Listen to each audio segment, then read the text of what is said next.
With the surprising announcement of Lords of the Fallen, I decided I needed to beat Lords of the Fallen before Lords of the Fallen came out. I had meant to play Lords of the Fallen for years, but I just never got around to it. So when I saw the trailer for Lords of the Fallen, I was immediately hyped. I got up, booted up my PC, and immediately started playing Lords of the Fallen before Lords of the Fallen is released on the 13th. Let's talk about Lords of the Fallen.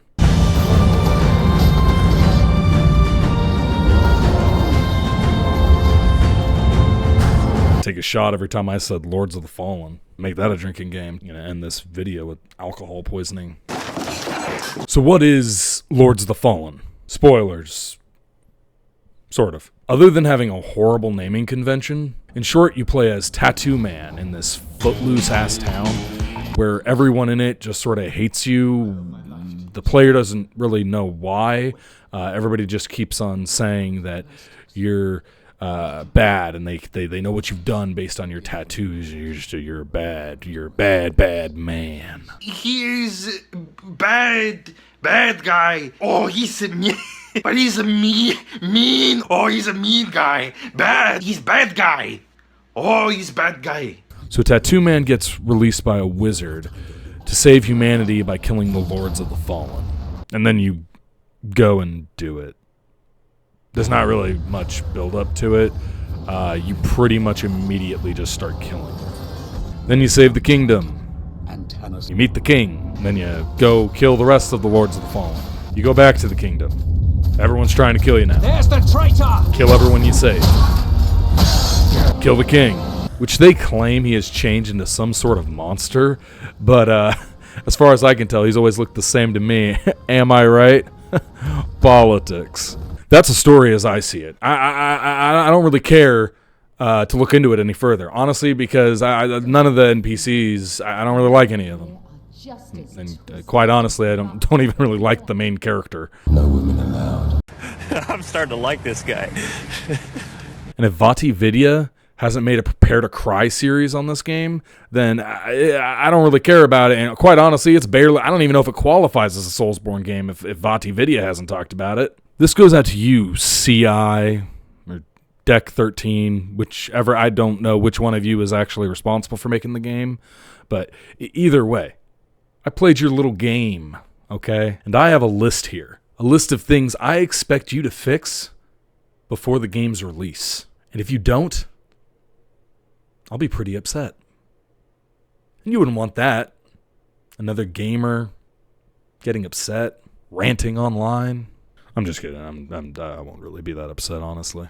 First and foremost, holy cow. There is no way that I cannot talk about the camera shake in this game. This is me before playing Lords of the Fallen. This is me 5 minutes into playing Lords of the Fallen. This is me playing what the fuck is happening. I have never seen camera shake this bad in any game. Don't get me wrong, I somewhat got used to it rather quickly, but there were times where it wobbled so hard during combat that I could barely understand what was going on or who was around me.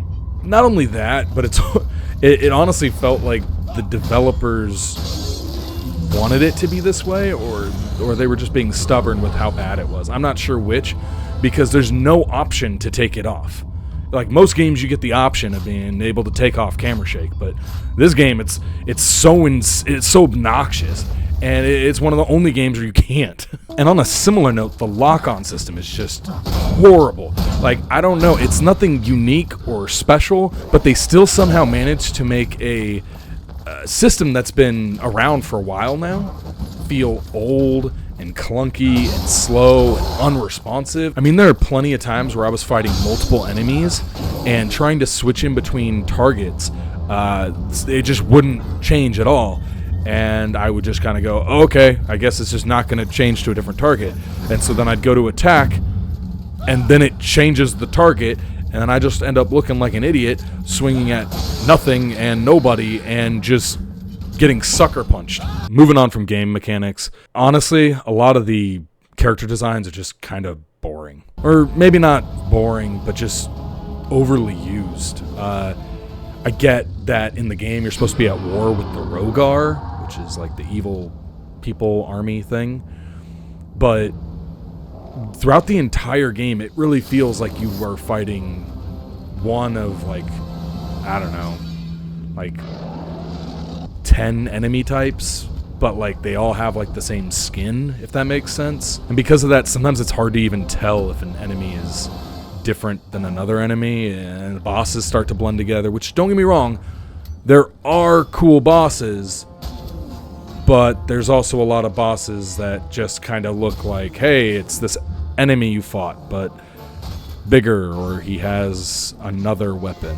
All that being said, though, when you compare the design of the enemies in this game to most other Soulsborne type games, it really doesn't stand up at all.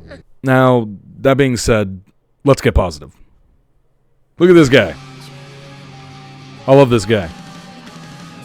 He looks like a dude from Where the Wild Things Are, with an extra arm sticking out of his mouth, which terrifies me. I genuinely hold the stance that the live-action Where the Wild Things Are movie has some very unnerving moments, and I don't know why they decided to make it that way for children. That being said, I love this design. Not only that, but this sequel, which, yes, as far as everyone can tell, it's either a sequel or a spiritual successor, something it takes like 1,000 years after the original game, I believe. It seems like the sequel has finally tuned its uber metal aesthetic, which I'm all for. From everything I can see from trailers, it looks like they're making unique bosses and level designs, making the game feel fresh and unique, and I am all here for it.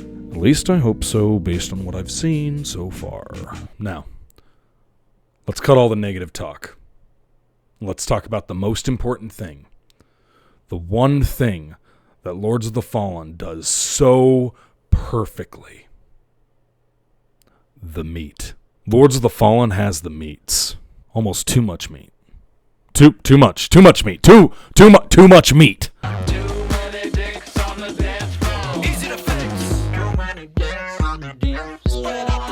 I'm going to tell you right now, there's only one way to play this game. And that's with your chest, with your thighs, and your thighs. That's right, boys. I'm talking about pumping iron. I'm talking giant swords, giant hammers, giant bows, giant flows. Fee, fi, fo, fum. I have a giant log for your bum. Seriously, this game has a phenomenal grasp on how to make your character feel powerful and just heavy. And honestly rivals any other Soulsborne in this department. The bonk factor in this game is off the charts. This game beats meat. This game beats your meat. This game beats my meat. I mean, this game hits like Abby from The Last of Us 2, and you can feel however you want to about that game, but if you've played it, you cannot deny the fact that playing as Abby and just absolutely dunking on some virgin zombies with your just heavy-ass Chad arms, there's nothing quite like it. I mean, it's very, very, very satisfying that Abby has some meat. Abby has the meats, and so does Lords of the Fallen. Not only that, but this game is the absolute champion when it comes to making you feel like a heavy-ass knight with your heavy-ass sword and your heavy-ass shield, rolling around, heavy and slow, and taking big, long swings around with your giant sword. It feels so right. And honestly, I just hope that they fine-tune that and don't get rid of it all and go straight into all-only fast-paced combat, kind of more like a Bloodborne style. Can't help but imagine a conversation between From Software and CI/Deck 13 before this game was announced that it was going to get released. So I've been hearing a lot of people ask for Bloodborne 2 for a while now, or, you know, Bloodborne Remastered, or remake, a port, really anything Bloodborne related. Yeah, we have heard that from our community, and even though it is one of our favorites, we've just been very preoccupied with other games that we've been working on, like Elden Ring and Armored Core. I mean, we do have a pretty strong hold on the market, so I don't imagine seeing any other companies try to rip off Bloodborne before we can capitalize on it. I mean, who would be so bold as to try and make their own version of Bloodborne? I mean, you tried to rip off Dark Souls, and look how that turned out for you. You were left boasting about mediocre ratings on your game. I mean, who would be so bold as to try again? We're doing it again. What? Yeah. F you. You know what? Don't even change the name. Don't change the name. We're gonna keep it as Lords of the Fallen. Except this time, we're taking Dark Souls and Bloodborne. Yeah, you tell him. Shut your mouth. Who doesn't put co-op in their game? You? I don't. You didn't put co-op in your game. Yeah? Well, this time we are. Get your head out of your ass. Hey, if you got this far, I appreciate it so much. If you could go ahead and give a like, a comment, a subscribe. You don't have to. If you enjoyed what you watched, go ahead and feel free to do it. Otherwise, don't feel inclined. Either way, thank you for getting this far in the video. It's all fun and games, right? I love all these games, right? I've yet to play Lies of P. I've just seen stuff about it, but big From Software fan. I'm super excited about Lords of the Fallen. I'm really hoping that they bring something unique to this genre of game. If you did really enjoy the video, go ahead and share it to your Discord buddies. You're already sharing weird stuff in there anyway, huh? You think people aren't watching? The FBI guy's watching. And as always, thanks for watching. Have a great day.